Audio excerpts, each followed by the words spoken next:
shopping dekat Jekyll lepas balik sekolah. Ikut sekali Wan ngatuk ikut kita pergi KL. Sanggup sebab tak nak terlepas crazy sale. Jom kita pergi shopping at Jekyll. Diskaun Jekyll kali ni memang kau-kau. Time sale ni lah baru boleh borong. Sampai terus pergi level 1 tempat kain. Memang setiap tahun kalau raya Wan ngatuk suka beli kain. Lepas tu tempah buat baju Lembut. Ni tak harga songket RM24 je. Yang suka jahit baju raya sedondon satu family tu bolehlah borong time sale ni. Beli kain sepasang RM99 je. RM69 untuk 4 meter pun ada. Pening nak pilih untuk Wan ngatuk. Kejap kita bawa Wan ngatuk pergi tengok baju yang dah siap jahit pula. Baju kurtas rendah RM59. Memang tenganga nak tengok baju-baju Melayu lelaki. Semua jenis colour and size boleh cari kat sini. Atuk terus bertenaga cari baju Melayu. Baju Melayu set dengan butang RM69 je. Boleh terus beli untuk raya ni. Edition senario punya RM59.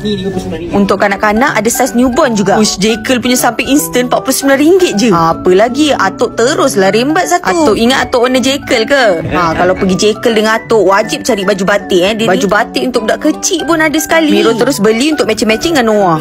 Lah boleh borong harga dia memang paling murah dah kita boleh dapat. Dekat section lelaki ni je pun kita orang dah spend berjam-jam. Lama betul Atuk dengan Miro pilih baju. Dia cantik kan dia. Yo, betul-betul handsome Atuk. Lepas dah settle pilih terus bayar kat bahagian lelaki. Borong banyak-banyak baru 300 lebih. The boys kena teman kita orang pula pilih baju. Ana terkejut sangat bila tengok harganya kan baju kurung dia semuanya bawah 100.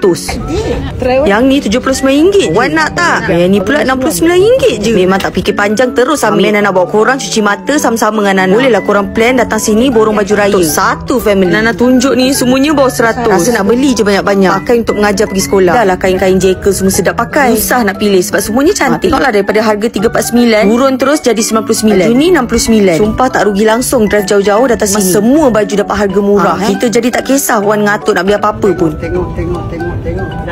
Sebab Katuk dah lama sangat tunggu sampai bebel. Dah jom kita bayar. Nana dengan Wan beli 4 baju kurung. Total kita orang berdua 300 setengah. Kita orang borong 9 helai baju tak sampai 1000. Dah settle borong, let's go back home. Bye.